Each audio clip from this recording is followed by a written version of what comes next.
And welcome, welcome, welcome. We are live here on A Mighty Mystery. It is Tuesday, it is 4 p.m. ET, and that means it is time for A Mighty Mystery. I am your host, Hank Phillippi Ryan, as always, Tuesdays. I know it's Tuesday. Why do I always get the day wrong? Here on A Mighty Blaze, and we welcome you all here today. Today, we have the sheer joy of interviewing Vera Kurian, whose fabulous debut, Never Saw Me Coming, is out today. So happy pub day, Vera.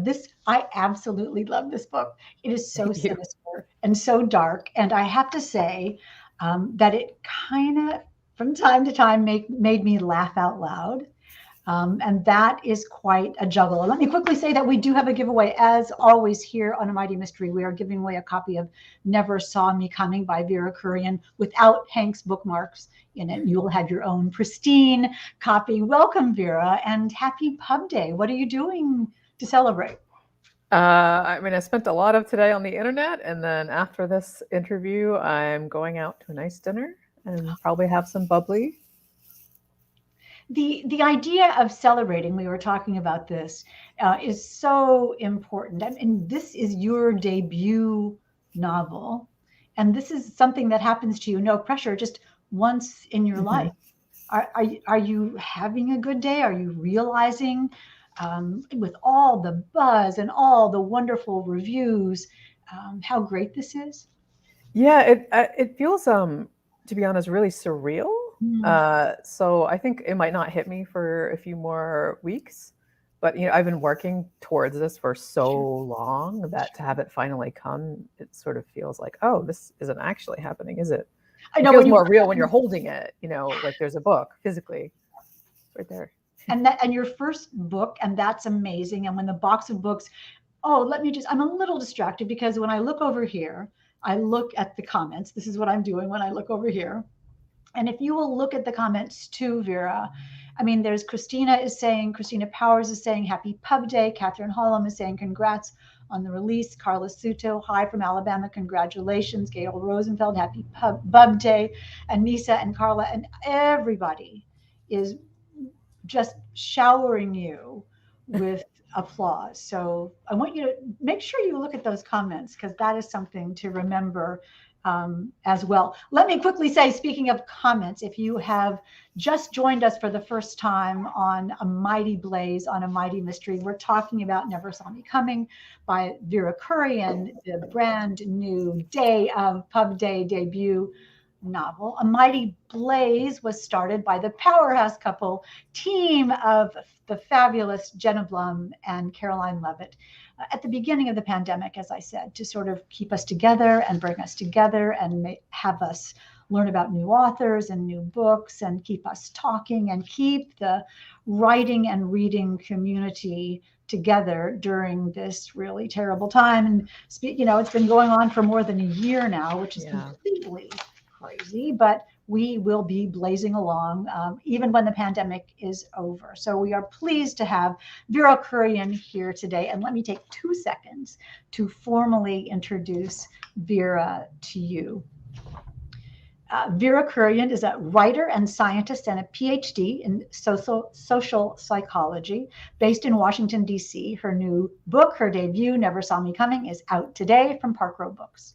She was born and raised in the Mid-Atlantic region before stints in NYC and LA returned her to her rightful home in Washington, D.C., where she's lived for most of her adult life. As I said, she has a PhD in social psychology, where she studied, I'm the stuttering one, where she studied intergroup relations, ideology, and quantitative methods. As a result of that, she blogs irregularly about writing, horror movies, and pop culture and terrible TV. So I cannot wait to talk about that. She enjoys existentialism and puppies. And if you Of hear a course. little tap, tap, tap on the floor, The dog. that is her dog, her dog, who is too short to be in the shot. So Right. everybody has been talking about this thriller, Never Saw Me Coming. And remember, put in a comment or a question for Vera to win a copy of this book. Let me read you the formal description. Meet Chloe Sev. She's a freshman honor student, a legging-wearing hot girl next door who also happens to be a psychopath. Her hobbies include yoga lattes, frat parties, and plotting to kill Will Bachman, a childhood friend who grievously wronged her. Chloe is one of 7 students at her DC-based college who are part of an unusual clinical study for psychopaths. Free tuition in order for them to get a free tuition if they donate their minds. Let's put it that way. Free tuition if they kind of donate their minds. But what Chloe doesn't know is, Vera, you take it from there. That someone is hunting the 7 psychopaths in the program one by one. Now, I don't know about you all, but to me, that's the best idea ever. That is unique. It is brilliant. A number of college students who are psychopaths brought together in a research study at a college, and they don't know who each other is. What could go wrong, right? What could go wrong? Where did this idea come from? How did that evolve? I was thinking about part of the background is that I read a lot of thrillers, and I wanted a story about a very strong-willed, like intelligent woman who wants something, as opposed to someone where things were just kind of happening to her, often at the behest of a man. But I was thinking about I'd heard about a research facility that treated young psychopathic men by teaching them to view everything in terms of their own self-interest. So do this not because it's morally good, but because you'll get a reward. You'll get to watch TV for 10 minutes. So I was thinking about like, oh, what if there was like a school for people like this? And then the school was like too big. So then I made it a clinical panel study of 7, figuring that it would sort of feel like a locked room mystery, but not quite. And that I would kind of entwine a revenge story with this serial killer story, and then how the two intersect over time. There's so much to unpack in that, because they're the essence of a thriller, that something is about to happen that someone's trying to stop.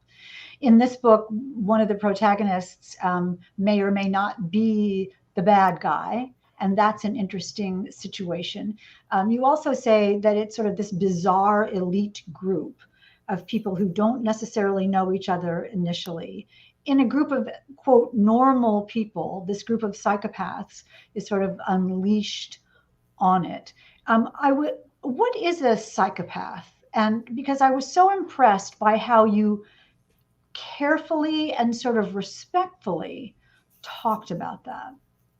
Yeah, I mean, I think people use the word colloquially just to refer to like a bad person, but if you're going by the research, that a psychopath is someone who has this kind of constellation of personality traits. So kind of callousness, a lack of empathy.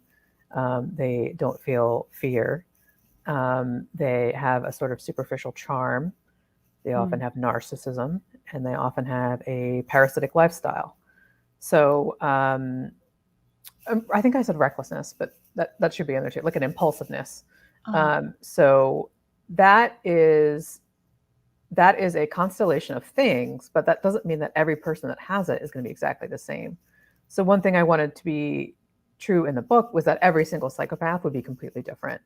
And they actually even have different perspectives on their own diagnosis. I feel like Chloe doesn't care about her diagnosis. She thinks she's better than everyone anyway. And there's another character who's trying to be a better person.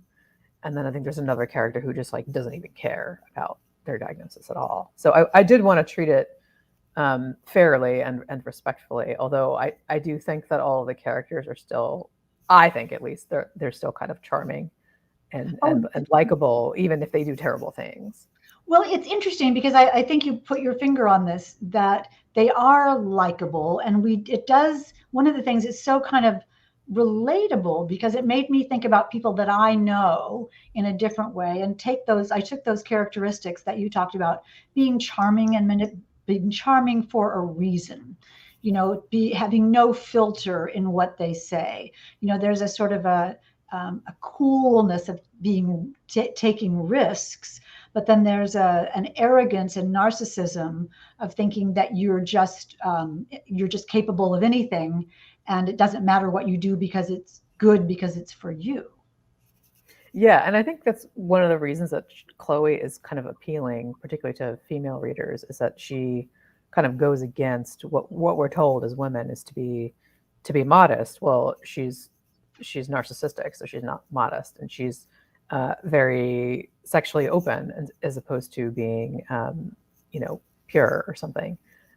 She is someone who is capable of violence when we're told to control ourselves and to not be angry. So, in that sense, she ends up being really appealing because there are all these ways we're told to be as women, where she's like, I'm not going to be that, but I'm going to pretend to be that when I want to get what I want from the world. And she's smart enough. She's so smart. I mean, you said what, 5 points less than a genius on IQ. Yeah. She's so smart that she knows how she needs to pretend to be to get what she wants. So that's very multi-layered. I have one of my little bookmarks, in fact, in your book, is Chloe talking about she's potentially threatened by something. And she says, if someone is actually capable of hunting and killing me, they deserve a genius award. I can look out for myself, she says to her friend. Then the look on her face became crafty. And if you're nice to me, I'll look out for you too. And that's so threatening and so sinister and yet so confident. Yeah, I mean, she just finds out that someone might be trying to kill her, and she's like, "Oh, I don't have to worry about that.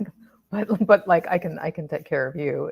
She's so certain. I mean, it's almost funny that like there's a serial killer on campus trying to kill her, and she's like, I have my own things to worry about. They're not going to be able to get me because I'm too smart for them. Yeah. And this whole big chess game that goes on throughout the book. I mean, first of all, let me just rewind a little bit, because one of the things that was so, and I'm not sure if anybody's ever used this word about your book, but sort of educational about it is how you take true things, and sorry, that's somebody trying to sell me a medic alert or something, how you take true clinical research and weave it throughout the book so that we feel that we really understand what psychopathy is. Was that interesting? I mean, I'm sure that was your point. Was that fun to do? Interesting to do? Was it fun? Yeah, I mean, I think I had a strong sense of who Chloe and the other two main characters would be, but I also had to factor in, how do you write a thriller where a couple of the main characters don't feel fear? That's a pretty hard thing to do. So I had to put myself in her head and be like, situations where I would feel fear. So being in a scary basement in the dark, I would feel fear. She doesn't. But I want the reader to be observing her and to be like, oh no, you should be concerned about, you're alone here, it's dark. So it was kind of difficult in some places of how do you actually write a book where one of the key emotions you feel as a reader is fear when the characters don't feel it. But I also, wanted to have the other characteristics of her diagnosis like kind of baked into how she functions as a person, so that you can see her manipulating when it's first person POV, and then you can see how other people view her, sometimes more benignly than they should. Because one of the things that people who are not psychopaths, one of the things that keeps us from possibly doing things that are dangerous or risky or illegal or wrong or whatever word you put, is that you're going to get caught, that there's a fear of being caught. Yeah. She has a fear of not being successful, but she doesn't have a fear of being caught. She would never think she'd get caught because she's too smart. But like we have a conscience where it's kind of a combination of emotions of, I don't want to hurt someone, but also a sense of what is morally right, where she doesn't. So, I mean, in some sense, the treatment that Dr. Wyman is trying to do is to teach them to have a cognitive conscience of why you shouldn't do something, not because it's wrong, but because of how it would affect your life. You'll get kicked out of school, and then that would be bad, something like that. And this Professor Wyman, who is running the study, talks about that, how he has people recognize, oh, I see you feel concerned, so maybe that means I should feel concerned. I see you be upset that the dog was killed. There's no dog that gets killed. I see you are Yeah. upset by the dog that gets killed. That means I should be upset by the dog that gets killed. So to learn from other people's reactions, but then use them for that, not because they really feel that way. Yeah, like he's trying to essentially teach them behavior modification so that they can stay out of trouble and like keep the relationships that they want rather than, burning all these bridges behind them. So he wants them to, I view him as a benevolent character. Other people read him as kind of sinister, but he's actually trying to improve these young people's lives so that they can then graduate college and go on to be, functioning members of society. I mean, do you think that there are people that would be, is there a diagnosis of psychopathy? Is that a real thing? So, I mean, most people who are diagnosed with a mental health issue, it's something from the DSM, which is a diagnostic and statistical manual that does not have psychopathy in it. Oh. It has something called antisocial personality disorder, which, depending on who you ask, is or isn't the same thing. So the people that study psychopathy as a very specific subfield view it as something different. And so I think a lot of that research occurs in prison contexts or in juvenile detention facilities, things like that. There are people that are trying to study it in what's called the normal population, viewing it as a scale from like not at all to extreme. There's a checklist. So, I mean, there are people that get diagnosed with it, but there are certainly people that probably are that don't get diagnosed with it. Sure. I mean, we've all met people who are brilliant and fearless and even reckless and super confident and narcissistic and manipulative. You don't think of them as psychopaths. You just think of them as powerful or strong until something happens. Yeah, I think Robert Hare, who's one of the kind of fathers of studying psychopathy, has talked about how a lot of people like this really succeed in the world of corporations, where it pays to be kind of brutal sometimes. You were talking about the prison study, and I was thinking about, if all criminals aren't psychopaths, but are all psychopaths criminals? No, definitely not. I mean, I think that, so there's a disproportionate number of people in prison that are psychopaths, but it's because of that element of like recklessness and a parasitic lifestyle. You could see that like lending itself to crime, but if you could control those things enough, or you didn't have those characteristics at the extreme end, you could have a perfectly successful normal life, and you could be a millionaire, you could be a doctor or a lawyer, which is what Wyman tells Chloe of, like, oh, you could be a doctor if you want, if you just behave and don't engage in behaviors that are going to harm your own life. So I mean, they say something like 1% to 3% of the American population is psychopathic, but of course not all of those people are in prison. Some of them are. Many of them are admired. I mean, admired, being brilliant and avant-garde and risk takers in a good way. Exactly. One of the things I thought was so interesting was the professor describing one of the students says, "Don't you think there are some people who are just irredeemable, though?" And he says that question is why I started the program. Some people are certainly called irredeemable, and I think of such situations with profound sadness. I think of all the forks in the road where that person's life could have gone in one direction, but it went in the other, and things society could have done to help them make the right choice. I think the field of psychology has failed people like this. And then the student says, you feel sorry for them? And meaning you feel sorry for them? Do you? And the professor says, on a good day. And what do you mean by that, on a good day?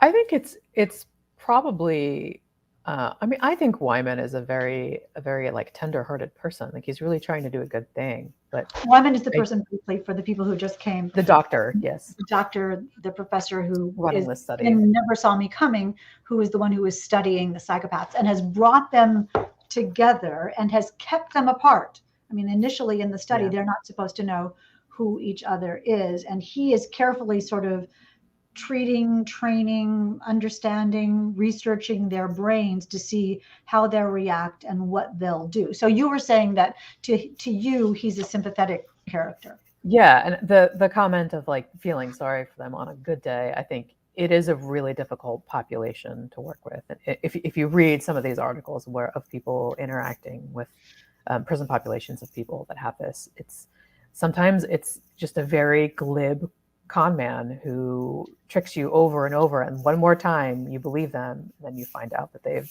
stolen your credit card. Yeah. So I mean, con artists must be. I mean, I think a lot of them are. They have that. They're the good talkers. They appeal to exactly the vulnerability you have. So lots of times when I like listen to these podcasts about these like incredible con men, they oftentimes sound pretty psychopathic. It's a parasitic lifestyle. Is rather than getting a job, you're kind of going after someone else's money. I mean, Chloe's stated purpose in going to this school is to track down a person who wronged her years ago and kill him. And she makes no bones about it. I mean, she has a date planned for it, and she has a plan to lure him and stalk him and kill him. And she says, and this is one of the interesting things about it, she says, he did something wrong, so I'm just righting that wrong, so that makes me right. Yes, she like fully. That's her morality of, you know, thinks that what she's doing is morally just and is very organized about it. She's a bullet journal, like she likes her bullet journal, but she's smart enough to know not to write anything down. But if she was, it would be like neatly in different colored gel pens and highlighters. I mean, this is someone who has figured out exactly step by step what she has to do, and she needs to do it within 60 days because there's a certain date she's trying to hit.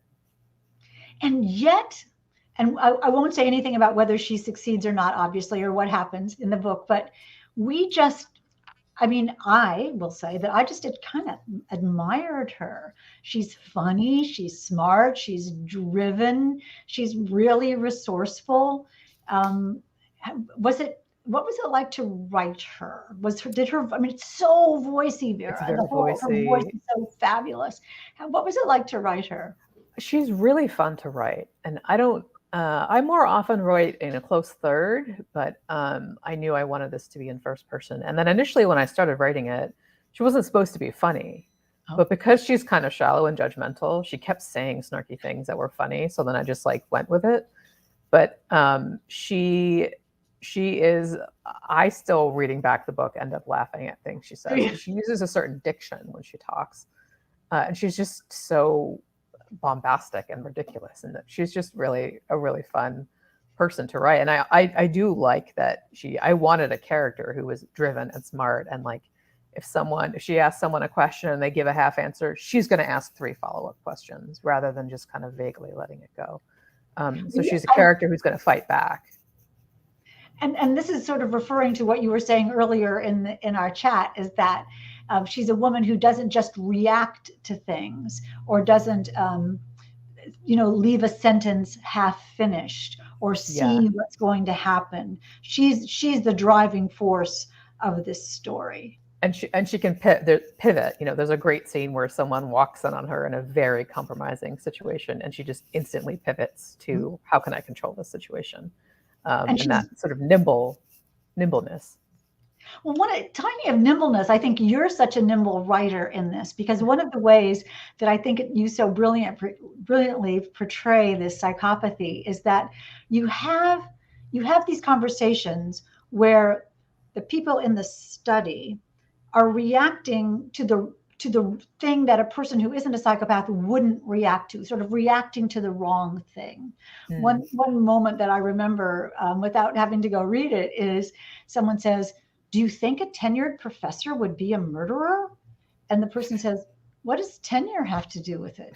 Because that's not the point. A normal, whatever normal is, a normal person would say, "A murderer? You think so? Why do you think so? Do you think so?" Not the tenured part. And throughout, their discussions are a little off, just a little off kilter. Did that come naturally, or was that planned for you?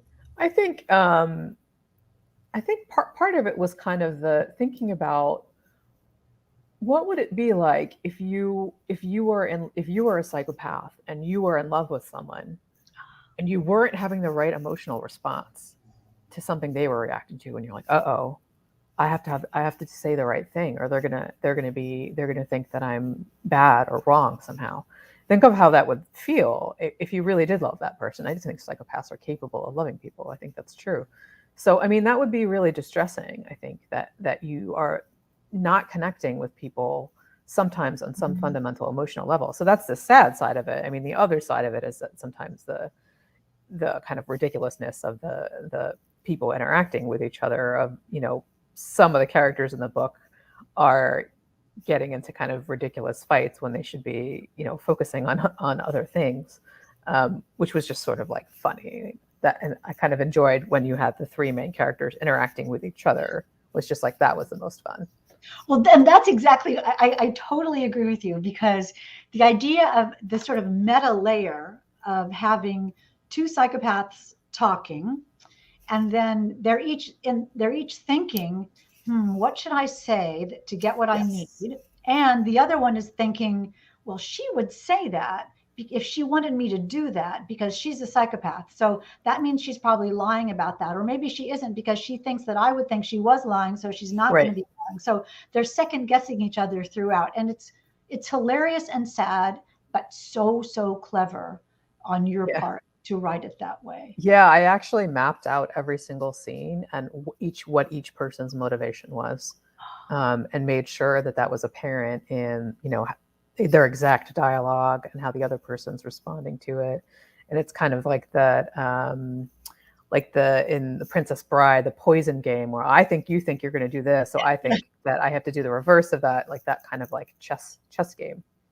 Exactly. I have that in my notes, that it's a chess game of what move they're going to make depending on what the move the other person made. And then we, this dramatic irony is, we as the reader Right. kind of think we know what's going on. So Yeah. we're in the conversation and yet we're viewing the conversation, but we have no gauge on which to judge whether we're right or wrong. Yeah, and that's one of the things. That's the reason why I had the book in a mixture of first and third person, where you see what Chloe says to you, but then you see other perspectives as people looking at her. Where Wyman sees her as this, young, innocuous, bright-eyed freshman, and like we know she's like maybe something a little more sinister. And then you see other perspectives, and you're like, well, which perspective is right? Well, that's the reality, is that person in that POV doesn't know. But you can gather all the information from the different POVs as a reader. But when we're talking in real life, when we're talking to someone we trust, our initial response usually is to believe them. But when you're Mm-hmm. in the head of a psychopath, and you know that what you say is manipulative, and you know that the other person is in your same study, so that they're clearly a psychopath too, probably, and so that what they're saying is filtered through what they think. The layers of conversation, as you said, you did the charts to figure that out, is just great. We don't know who to trust. We just don't know who to trust. And that that unsettling feeling, um, is lingered after I read the book. I mean, it's really, sort of gorgeously disturbing, this book. I'm going to write that down. Because it made me look at the world a different way. It made me look at people a different way. Yeah. You don't really know what people are like inside their head. But you do. I mean, you've studied social psychology, and we talk about psychological thriller. What we're talking about, Never Saw Me Coming, which you will Very not. psychological. Yeah. Very psychological, which is the damage that we inflict on each other emotionally and mentally versus the damage that we inflict on each other physically, equally dangerous, when it comes to that. So you've written scientific papers that are all highly researched and documented and statistically correct and true. What made you feel comfortable making stuff up? I mean, I've always been a writer. Like, I started writing in fourth grade, and then when I got to college, I had some writing professors who was like, "Oh, you should get your MFA," and I was like, "No, I'm going to get my PhD in psychology." I was always interested in psychology. And I didn't think that there was like a lucrative career to be had in writing, but writing was just like my hobby on the side. But I think because of my perspective, thinking about the human mind constantly, I always want to render characters that feel, three-dimensional, whether it's, kind of a page turner or like literary fiction or science fiction. That I've always wanted it to be about the characters. Like, yes, there's a plot and people are turning pages, but I don't think people would like this book if it had the same plot but didn't have characters that felt like real, like truly rendered. And you have seen a scene for each of them where we learn a little bit about their past, Yeah. whether it's stated or whether it's shown, Yeah. that shows why they might be how they are, or some way that the dominoes started toppling when they might not have. There's a scene in a restaurant that's so Yeah. So chilling and so sad. is so sad. And Yeah. oh, I understand him now. I understand this now, and his girlfriend, and his family, and his upbringing, and the brother, and everything about it. From a scene that takes 5 minutes in a restaurant. How Yeah. did you feel writing that particular scene? I think that scene is so tragic, and part of it is because the response to that scene was very like banal, like this sort of thing has happened before. Not oh my god, but like oh this sort of thing has happened before. And there is a later scene with a Bloody Mary. I guess I can't really say what it is, where a part of who we are is defined by our family and our background, and we have three characters with really different family Yes. backgrounds. We don't even know that much about Chloe's family. She doesn't seem to care about her mom like at all. And then we have a kind of loving family that has dealt with some horrible tragedy, and then we have this really kind of bonkers family, and those have had an impact on these people in different ways. But also, to some extent, these psychopaths are born that way. It's just Well, a matter of that like, was exactly yeah, my question. Exactly that, had the domino not been pushed over, might they have been different people if one of them had yeah, and one that's a really interesting question. I mean, I kind of think people are born psychopathic, and there's some argument to be had that it actually depends on if you ask psychologists versus oh, sociologists. That some people believe with a really good, strong upbringing, you can kind of turn it around, and hmm, other people think no, actually, even as a child, there's things that you can that you'll do that end up changing the family dynamic, which then becomes more negative. So it actually depends on who you ask. My own personal belief is that I think people are born that way. It seems Chloe seems to me as someone who was born that way, and I could see her acting like that as a child all the way up to when she's 18. and sometimes people would think that was precocious and clever and funny and sort of out there, and some people would be terrified by it.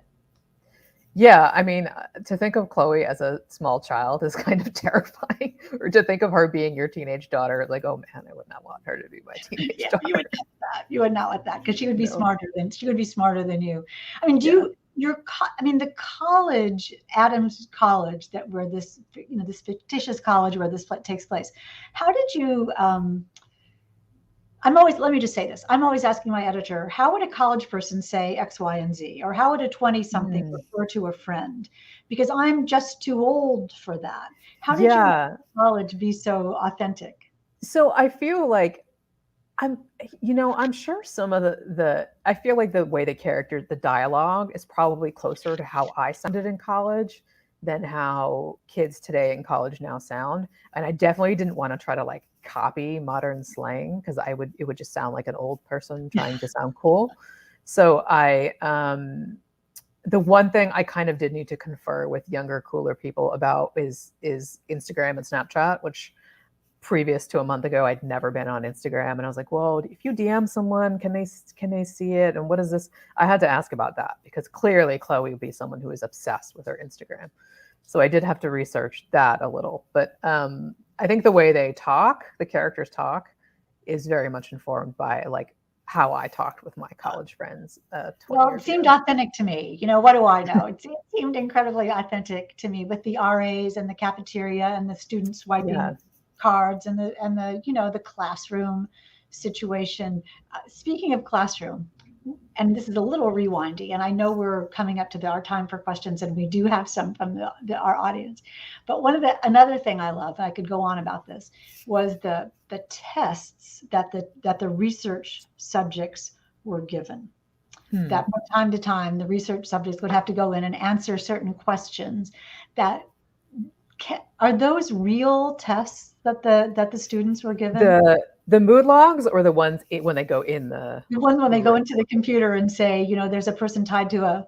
Yeah, those are all real. Those are all real social psychology studies that are like classics. So the tied to the tracks is the trolley problem. There's the prisoner's dilemma. If you look on my blog for the next few weeks, I'm going to be releasing some blog posts, but there's one about prisoner's dilemma. There's every single study that's mentioned is from a real social psychology study. There's one with M&Ms. That's actually the traditional marshmallow study. And then Chloe cheats to win. Can you wait or not wait? Yes, yeah, she ends up cheating on that. So all of those are like little Easter eggs about psychology. Oh, there's even one where Andre's doing a survey, and that's actually a real survey that exists. I love this. I mean, this is your background and your research, again, so seamlessly worked into the story. Does it give away anything if there's one of the tests that Chloe has to take, which is there's somebody tied to the railroad tracks, and then other people tied to other railroad tracks, and her response is so brilliant. Yeah. So I think that it's the traditional trolley problem is there's a train, it's going to hit two people. And if you move the track over, it'll only kill one person. Are you willing to do it? And most people are, because killing one person is better than killing two. So it's kind of a moral psychology program. And then there's all different variations of it. And then you say, well, what if one person is really old and one person is going to win the Nobel Prize? What if it's not that you have to pull a lever, but you have to go physically stab them or something? And then Chloe just kind of says, like, who's tying people to these tracks, which is not what you say in the real experiment, but she's just kind of like talking about how weird the experiment is in and of itself, which was just like really fun. There's definitely people. I really laughed out loud when I. Yes, yeah. That's going to be funny to some psychologists who studied moral psychology. Well, it's funny to us too. It's funny to us non-psychologists as well. And I think that's really brilliant of you to put that on your blog. If you'll put your, we should put your website and blog in the chat. We will do that. It's just verakurian.com. Verakurian.com, which reminds me to hold up your fabulous book, Never Saw Me Coming, by Vera Kurian, which is so much fun. You were talking about writing about bad TV, and I think I might have learned about the trolley problem on The Good Place. Yes. Yeah. They talked about that a lot, and that was good for me because now more people know about it. But it's a very like a classic, like well-studied problem. And impossible. I mean, it's really a wonderful thing. So I do urge everyone to go to your website, which is we're posting right now in the banner about where to go and look at all these research questions that Vera's fabulous characters in Never Saw Me Coming have to take. Vera, congratulations on this. We have in the chat the book list starred review, which if I can flip back and find, I would love to read out loud, comparing you to, here it is. Kurian's highly anticipated thriller will undoubtedly lead fans of Gone Girl, Jeff Lindsay's Dexter series, and Patricia Highsmith's Tom Ripley novels to hope for Chloe's return. Book list starred review. How did you feel? Thank you for posting that. How did you feel when you saw Gillian Flynn, Jeff Lindsay, Patricia Highsmith, your book compared to those? I mean, that's a great compliment, because I think those are all takes that I think they're not just thrillers, but they were intelligent and like psychological. And Gone Girl was my comp. You're not supposed to comp an incredibly famous book when you're trying to get an agent, but I did anyway, because I just think that this is a book for people that were fascinated with the Amy Dunn character. And I mean, Patricia Highsmith, the first Tom Ripley novel is, I think, really masterful and so tersely written, and many things are left unsaid. It's very an intriguing book. So that was like a really good review. I was very happy with that review. That was a really good review. And one of the things though that we hear, I mean, Gone Girl, amazing, seminal, gorgeous, fabulous, riveting, but you don't really like Amazing Amy. But you really like, you managed to make a character who is just as diabolical, who you really like. And I wonder what that is. I wonder if it's just because she's funny, because she does terrible things. I mean, everything from eating her roommate's food to trying to hook up with someone else's boyfriend, but she's just really funny. And that's hardly the least of it, right? No, she does some bad things, much worse than eating a Snickers bar. Well, congratulations on this book. I know we have several questions from the audience, and the winner of Never Saw Me Coming is Catherine Hollum. Oh, that's fantastic. And I know Catherine is a fan of A Mighty Mystery, and we are so thrilled to be able to award this to her. So send us your info and we will send you Vera's book. Not this one, as I said, because I'm keeping this one, but we will send you your own. Catherine is asking, did you know the ending before you began, or did you learn the story as you wrote? I knew the ending literally before I put the pen down. I think tomorrow, sometime this week, I will be posting a blog post where I had a Facebook post where it's like, hey guys, I got an idea for a book, and then literally wrote like the entire plot. I'll redact it for the blog post, but I knew the ending. I think if you're writing a mystery, I think I have to know the ending because I got to go back and see the clues. And I plot everything out that I do in enormous detail so that I can just sit down and like pound it out, rather than, I don't want to do substantive rewrite after substantive rewrite.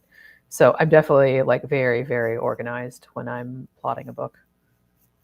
I'm completely the opposite. I have no idea what's going to happen. I don't even know who, I was going to say, I don't know who did it, but I don't even know what it is. And that's what sort of gets me to the computer every day, is I just wonder what's going to happen. And I have had an editor say, could you just do an outline? And I say, how do I know what happens until it really happens? And it doesn't really happen until I write it. So I love that we do this in a completely different way. Shows there's no way to do it. It's just the way that works for you. I saw Margie had a question, which I was yammering through, and so I didn't see. Margie is saying, did you always know that you would write a thriller? Yeah, no, I was initially I'm a literary fiction writer, and I'd only written short stories in that, if you call it a genre. And then I wrote a literary novel that I tried to get an agent for. Then I wrote a science fiction novel. It was a space opera, military science fiction. And then when I was trying to revise that book for an agent, I ended up getting the idea for this, which I then wrote very quickly. So this is my first thriller. And I am someone who's kind of dabbling in multi-genres. I kind of take some of the elements of literary fiction and kind of put them with genre elements. So I do kind of like to move around across genres. I know this is a crazy question to ask you on Pub Day, but are you working on another book? Speaking of, and what genre will it be? Yeah, I mean, during the lull in publication, I started plotting out a mystery with some supernatural elements.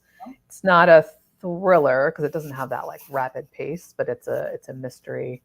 It's unclear if what's going on is supernatural. So I started plotting it, and then like so much publicity for this, so I haven't got to work on it for more than a month. So at some point I will get to sit down and actually like write fiction again. Well, drink in the glory. Oops, drink in the glory of. I almost showed you next week's book. Drink in the glory of Never Saw Me Coming, because you all readers, this is brilliant. It's hilarious. It's dark. It's memorable. It's disturbing. It's haunting. It's unique.